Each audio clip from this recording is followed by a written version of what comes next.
Yeah, like this thing, solid. Gonna be able to flip it over, not worry about any damage to the other side of it. But now we gotta paint it Relican gray just to give it all just a uniform coat. Tons of textures. Some of it I don't really like these stones. I think the stones are just too big, you know? But I think once I get some paint on over here is pretty bad because it's just like, I didn't do a good job of blending those stones in. The middle of the board itself looks really good. But we'll see how it looks after I get some paint on it.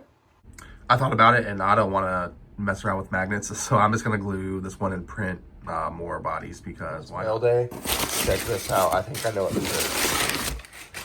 Boom. 6 boosters. That's enough for 2 people to do old school Mage Knight Dungeons booster draft.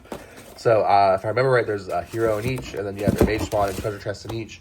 I have to look up the draft rules. I'm pretty sure you just run with what you get in your 3 boosters. So I got to figure that out. I got to find somebody to play with. Maybe I can talk my wife into it. But I got these crazy cheap on Facebook. I think like $5. Or no, I think even less than that. I think it was like 20 total, including shipping. Pretty crazy. Also got this came all the way from Ninth Circle Press in the UK. This is my Christmas present from my wife. I have to get that to her so she can wrap it up. She probably didn't know this isn't really hobby related at all, but it's cool that I got 51 of 120. Very cool.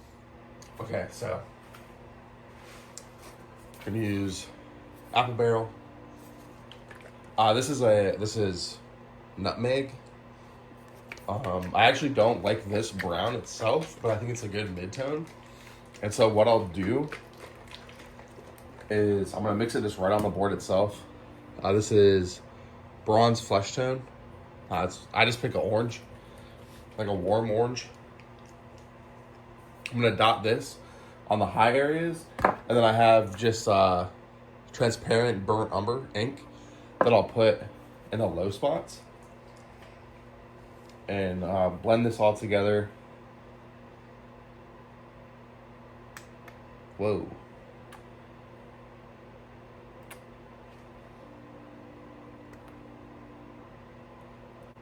Got a clog in it.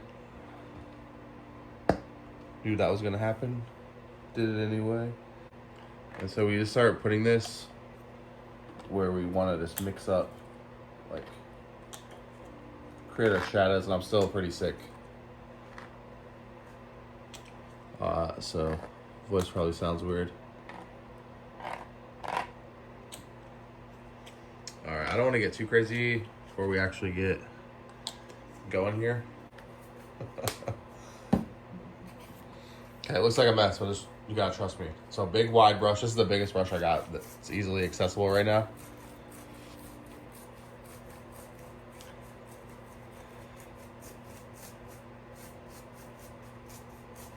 And also, a thing to keep in mind is this is also just the first pass. And that was where the crazy blob of orange hit. So we're gonna put multiple layers on here. So like we'll hit this is just to get this, start browning it up. And I want this to be pretty bright, which is why I put so much of the orange on here. But we'll also hit this with a wash, you know? So don't get too crazy, or don't get too worried about it looking like trash right now. Okay, so wash my brush out, but got a glove on. Gonna take a paper towel and just kind of sponge this off. One thing I do want to point out here is in this edge right here, this is where all those, like the medium ballast was that I didn't like how it looked. Let me move you back a little bit so you can see. And I'm gonna keep the paint thick there because it'll harden and it's gonna thin out a little bit. But if I keep it globbed up there, it'll ease that transition more.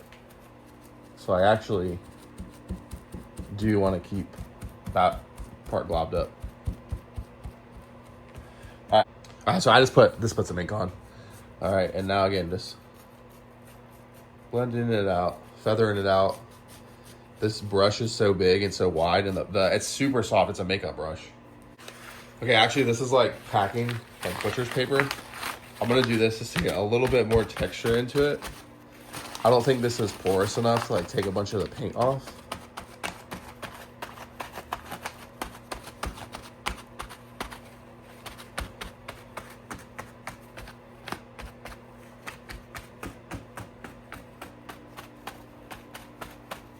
Okay, one final pass with paper towel, and I'm just hitting the whole board. I'm going in a circle, and I'm just making it smaller each time, just to make sure that I get anything that's like pulled up that I can't see. Okay, so right now, because the paint's wet, it just looks like mud, which is pretty much what we want. When it dries, it'll look like earth.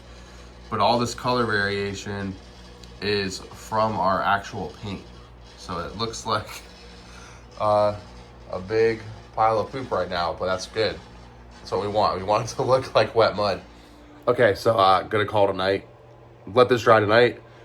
This is day 99. Tomorrow, day 100. Crazy. Finish it on day 100. What I'll do is hit it with an oil wash, wipe off the top layer.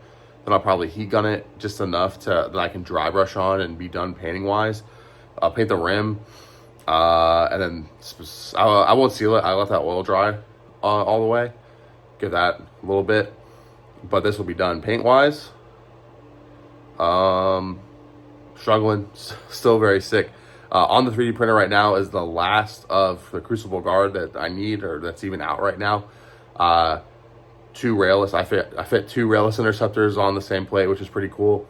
So I'll get that printed, and then I'll probably do a plate to get to full FA of the heavies and lights, and then I'll be done. But I'll do that in the morning when this finishes. That's gonna take like 8 hours. Then everything else is good. So day 100. On day 100, it'll be finishing the board, getting all the Crucible Guard based, getting Trench Crusade all based and finished, and then all of that stuff primed.